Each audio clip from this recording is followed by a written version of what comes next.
Good morning, everybody. It's a pleasure to be with you here in Atlanta.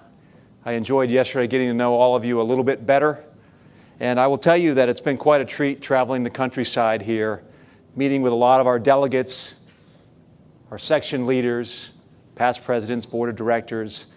And I've really learned an awful lot about our PGA Association. It's been really eye-opening for me. And I'm looking forward to spending time with all of you the rest of this week. And I want to thank Mark Mongell and all the leaders with the Georgia PGA for hosting this important event. My plan today is to obviously share a little bit about myself with you, share a little bit about my vision, where I think the PGA of America needs to go.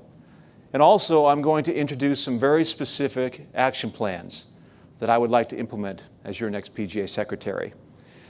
I also want to thank all of you for the care, the thoughtfulness, and the attention that you've put forth on this very important decision. And I'll answer any questions that you may have today, tonight, or tomorrow so that you may best know who I am. But at the end, I really hope that my 30 years of experience, my extensive background, my leadership, make me the right choice to serve you and each of our 28,000 members and apprentices. So many of you may not know this, but I actually grew up in Maine. I was born and raised in Maine, went to college at Bates College in Maine. And like many of you, I started playing golf at an early age with my dad.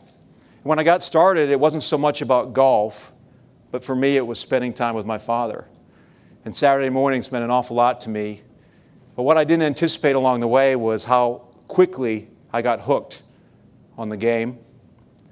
And as you might know, we had pretty short seasons up in Maine.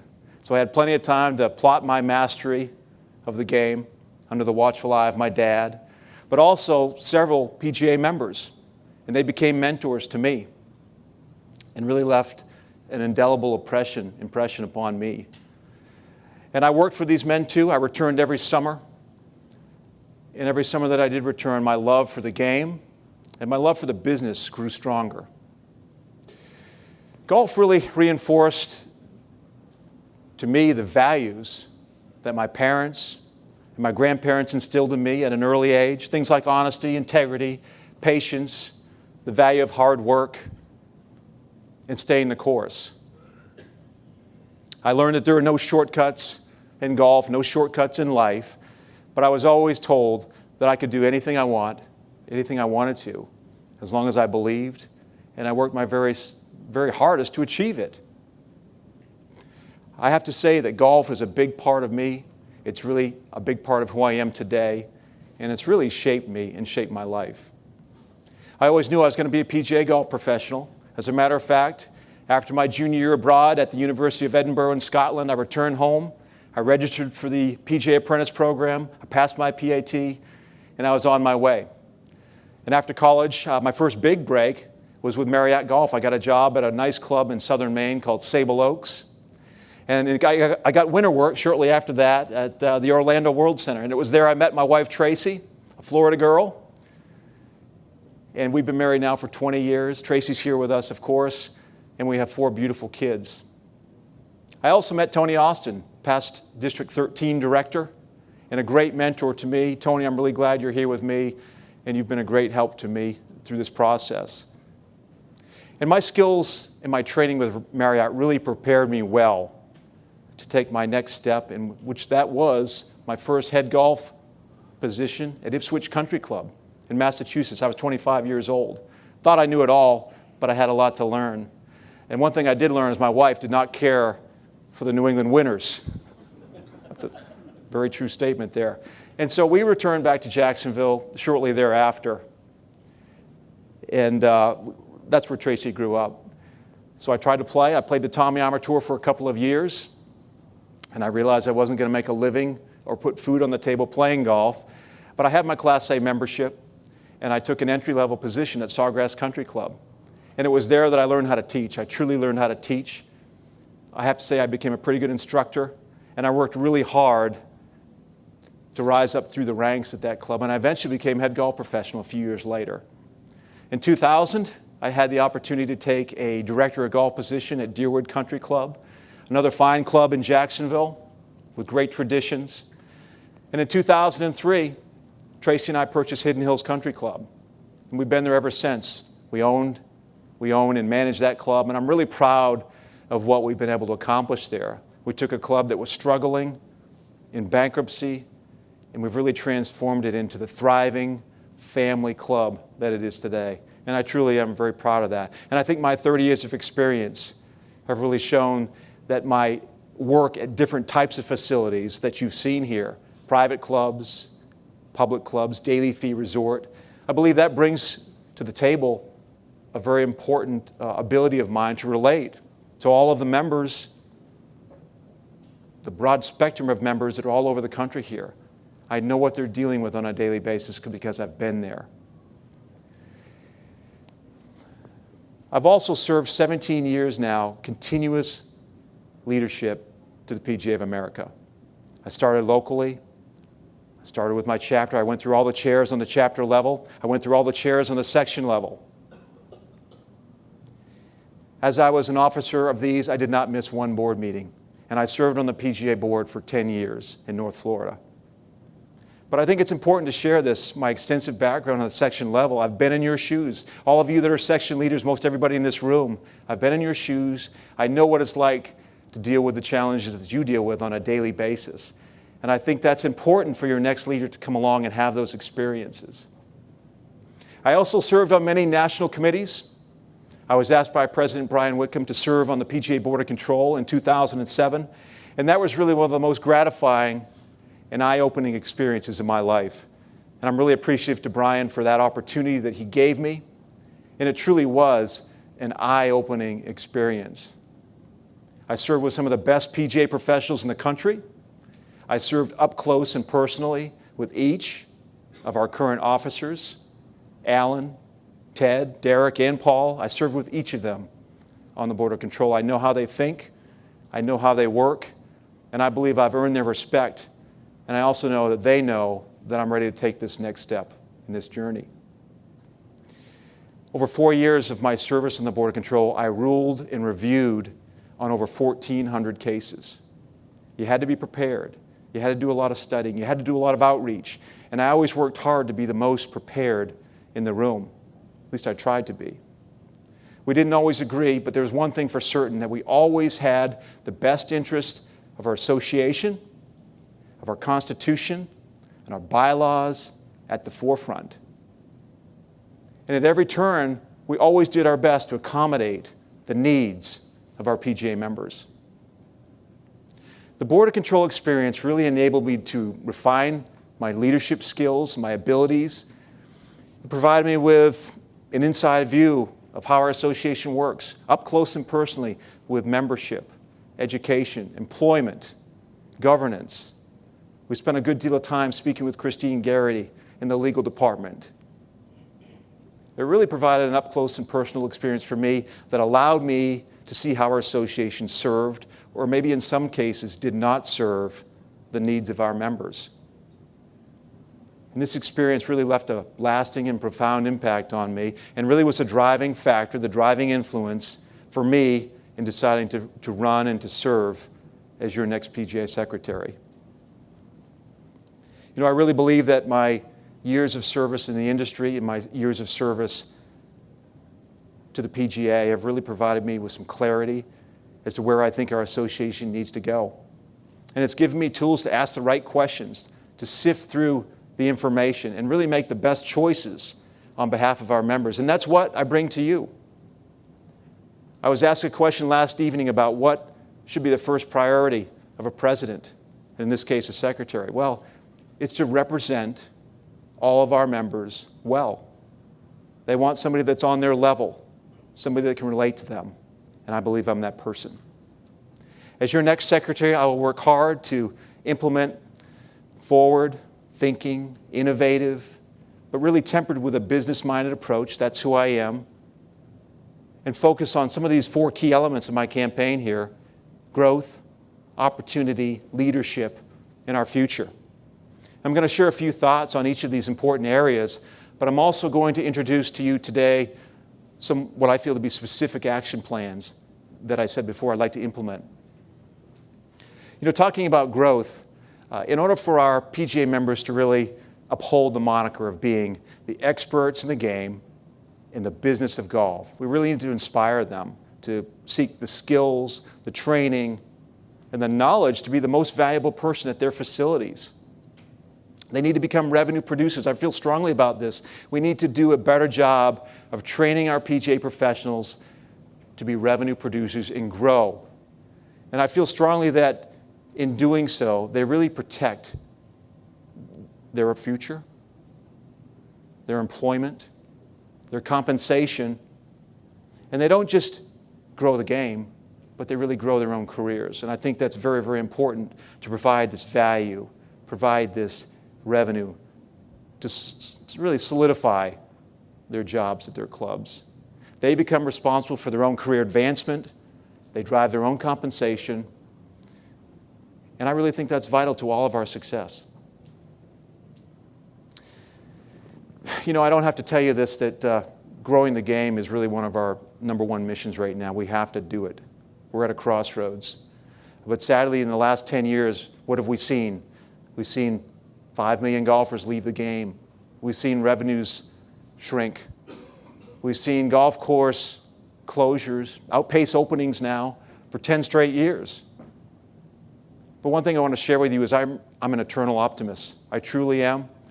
And one thing that I believe strongly is that golf is just as strong, it's just as beautiful as it's always been. But the industry, the business of golf, there's no doubt it's struggling. And now is the time, more than ever before, that we have to work harder to set the stage for this future success. And of course, we hear from the industry experts, the golf pundits, even some in our own ranks, that say we'll never regain those glory years. But I respectfully disagree. I know we can get there. I'm confident we once again can enjoy a vibrant golf economy, a golf boom, and I believe I'm the person that can help us get us there.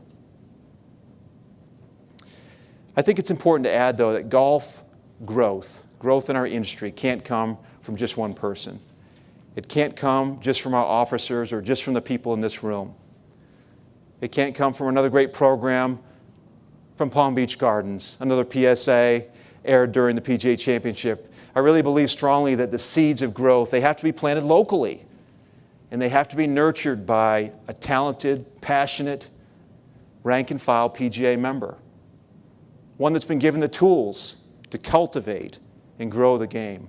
And that's where we need to be. And I've provided some examples here for you, some specific examples as to how I think we can do that.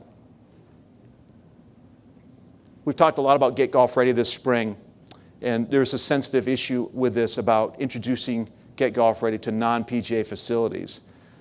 So we took action on this. I actually introduced some thoughts to Rich Smith and Mike Toohey of the North Florida PGA, and we're forming a task force where we enlist life members, retired members, inactive members as well, to go out to these non-PGA facilities, carry our banner, and help assist in growing the game and introducing Get Golf Ready. And I believe it's going to do wonderful things for us. It's going to show that we are the leaders in this game, and we are perceived to be the leaders in Get Golf Ready. And we're going to help these non-PGA facilities grow. And what do you think that's going to do? That's really going to endear ourselves to these owners and operators at these facilities. So I'm anxious to share some more about that with you. When I was the president of North Florida, we had a very special program called Swing into Schools. And I attended the Youth and Family Summit this spring, and of course Rick Murphy and Alan and Dottie were a big part of that. But I was really inspired about that. And I believe strongly that we need to get clubs in the hands of our kids earlier, and that we need to get into schools. We need to get into elementary schools. And like we did with Swing into Schools, we got into we touched 30,000 kids in all the schools in the North Florida section, and we introduced them to the game. We also need to get into high schools. There are some very talented people around the country right now that are doing this and having success, and we need to tap into their successes. The Tennessee section here does a great job with golf in schools. I believe we need to expand the PGA Junior League. Right now, some of our students are aging out at age 14. We need to continue to perpetuate next step opportunities for the PGA Junior Golf League so we can keep them in the pipeline, we can keep them engaged, and we can keep them active. I also feel we need to introduce some next step opportunities for drive, chip, and putt. We saw some very great things in Augusta. But I want to introduce some family drive, chip, and putt activities where mom and dad and the kids are doing this together. And we can do it, and we can take ownership of it. You may remember the PGA President's Council, but I would like to reinstitute it in the form of the President's Club. And what this would do is celebrate, recognize, and reward our PGA professionals that are really passionate about growing the game. And above all, I think that sometimes we lose sight of this. I talked earlier about how beautiful the game is and how strong it is. But we need to do a better job of celebrating the game. The game is the hook. The game is what gets people excited to come out and play. And I think if we work closely with our media partners, we can do a better job here.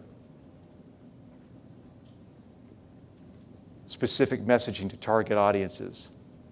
And this is one of the most exciting things that I'm venturing into here. We talk a lot about millennials and how are we going to get them interested in the game. I believe we should own a program that targets them, and I've called it PGA Gen Golf. But what it's going to do is introduce the game to those in the armed forces and those at our colleges and universities, introduce them to the game. Introduce them to the game of golf. And that's the demographics. That's the start of the demographics that we're looking toward. We're going to get them playing golf. And along the way, we're going to target millennials, military, women and minorities, and collegiate golfers, non-varsity collegiate golfers. And along the way, too, we're going to be able to help ourselves with inclusion and diversity. You know, just like we have to grow the game, it's important that we grow our PGA golf professionals. We need to help expand their horizons and allow them to be the best they can be. We need to give them the tools and the resources to do that. By focusing on these areas, I believe strongly that we're really going to positively impact our members and the facilities that they work at. We're going to enhance their success, their marketability, their employment. And we're going to lead the way. And how are we going to do that? Education. I'm bullish on education. We need to really focus career-specific education, affordable education. It's the 21st century now. We need to get online education. We have the tools to do it. Career-specific workshops, face-to-face interaction. I still believe strongly that that is the best way for us to learn and to grow. I also think that we should ally ourselves with strong partners where we can get scholarships and sponsorships driven down to our PGA apprentices and members to help defray some of the expenses involved with education. And I think we need to take a close look at how we can better deliver the certified professional program and the master programs, how we can get a greater perceived value amongst our members to embark on these programs, and how we can get the employers to identify that these are very, very strong programs, really channeling our best and brightest up the ladder of success. I'm going to continue the efforts to strengthen our ED committees. We've made some great strides there. We've really enhanced the communication, and I give all credit to Darryl Croft for doing this. We've really enhanced that open, two-way communication with our EDs, our section leaders, and national, and we need to build on that. Drive employment opportunities. I believe strongly that we all feel very good about our employment consultants, but we need to have more, and we need to take some pressure off them. And I want to work with sections to assist them with their employment committees. They may have it down perfectly, but National needs to be there to assist them along the way in helping them develop those programs so that we can have better penetration at these non-PGA facilities. And lastly, we've heard a lot about this. There's a little bit of concern out there with career links and its effectiveness. And there's a lot of talk also about the headhunting capabilities of some of our competitors. And I think it's an area that we need to venture into too, to help our PGA members with employment and get a greater representation of PGA members at facilities all over the country. Just as I love education, I'm very, very keen on mentoring. And I believe that we need to reinstitute some membership committees. We need to call upon our strongest leaders in our sections, in our chapters, to assist us life members to assist us with the cultivating of the talent of our young people coming in the program. You know, one thing you'll learn about me early on is I have a very hands-on approach to leadership. I'm going to be out in front. I'm going to be fighting on your behalf. I'm going to have your back. You know, one thing about me too, and I believe strongly that a good leader is a good listener. And I have a proven track record. I feel I'm pretty darn good at listening. And I think that's important because I can process that information and really assist in our strategic plans to better serve you, better work with you, and better serve our members. And as I said, I've demonstrated this consistently throughout my career, and I think that's what I bring to the table as your next PGA secretary. I'll tell you this, I will ask our members what they need to be happier in their lives, to be better at their jobs, and in getting that feedback, the fact that they know we care, the fact that they know we're asking, we're going to really create a better unified front with more buy-in, and it's really going to help us better map out our long-term strategy for success.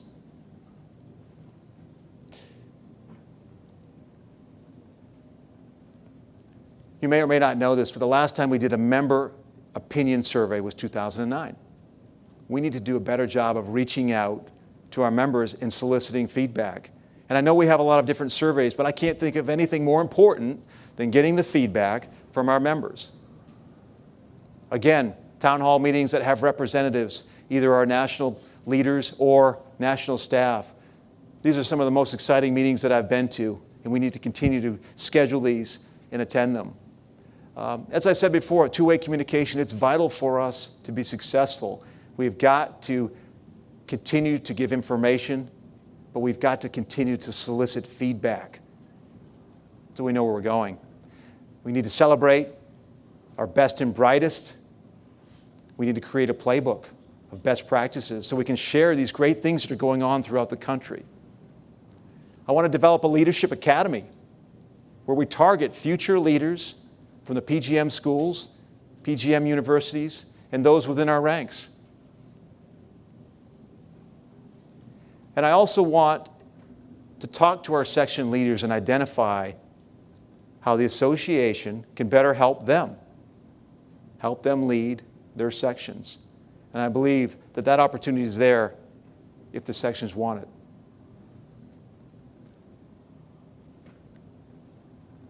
And lastly, again, I really want to stress the fact that I've been doing this for a long time. I've been leading for nearly 20 years now.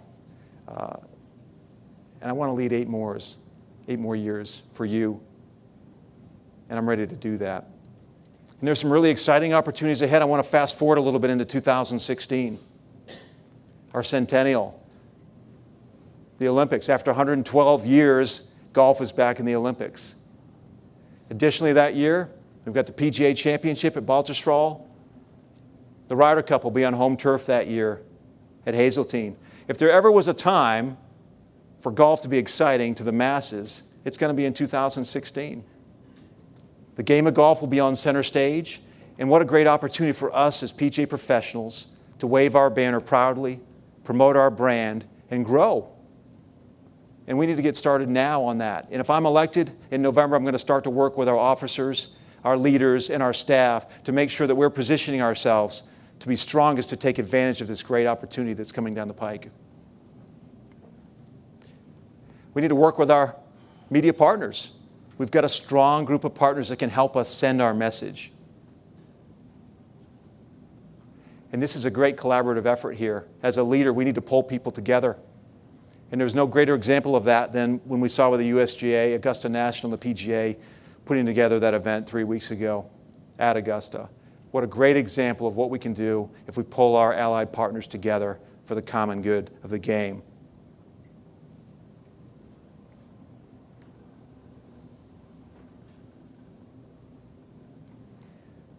We have a lot of partners.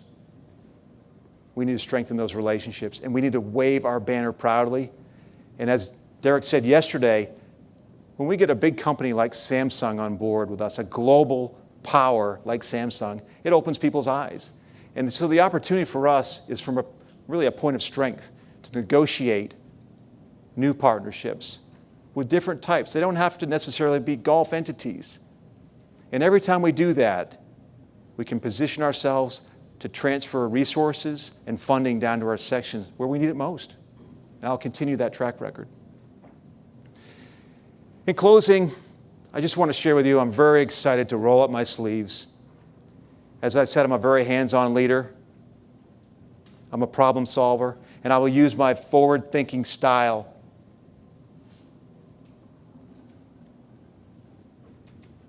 to impact our members and impact them in these important areas: education, employment, compensation, player development, our brand, and growth. And I'm ready to take us to new heights.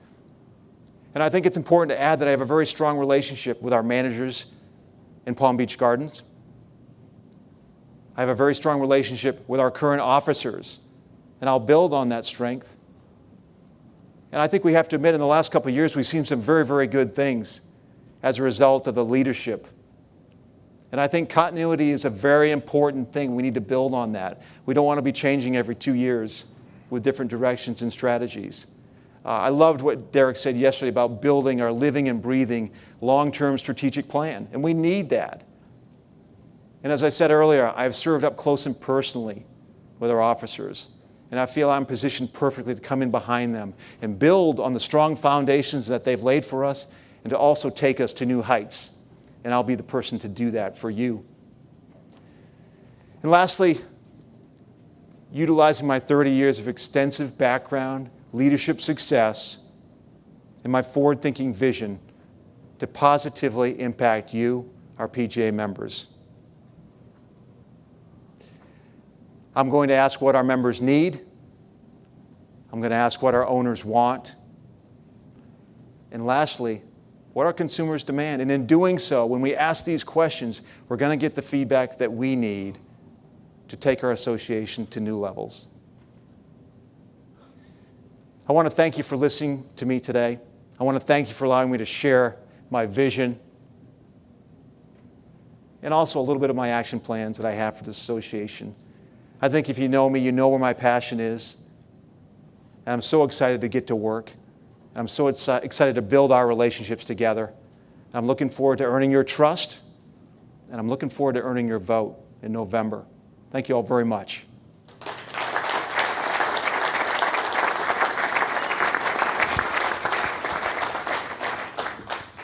Got a few questions?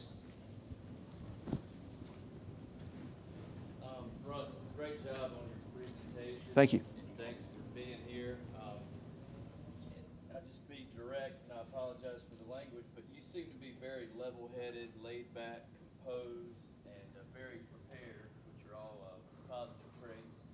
But do you feel you possess the piss and vinegar to go against the grain, if necessary, and make a hard decision and go against the status quo? Absolutely. Absolutely, I do. And I appreciate you asking it. You know, I get that question sometimes, that I'm very calm and outwardly steady. But I think that's what we need a leader to have. But what you don't see sometimes is the passion I have in here. And I can share with you a little bit of an aside here. I've served with Paul Levy. Paul Levy and I could maybe be in the polar opposites as far as personalities go, but we work very, very well together. And we don't always agree on things. But you know, at the end of the day, we come to a common ground, and we fight for what we believe in, and we fight for what we believe is important to our PGA members. So I've got it. It's in there. Trust me. Thank you.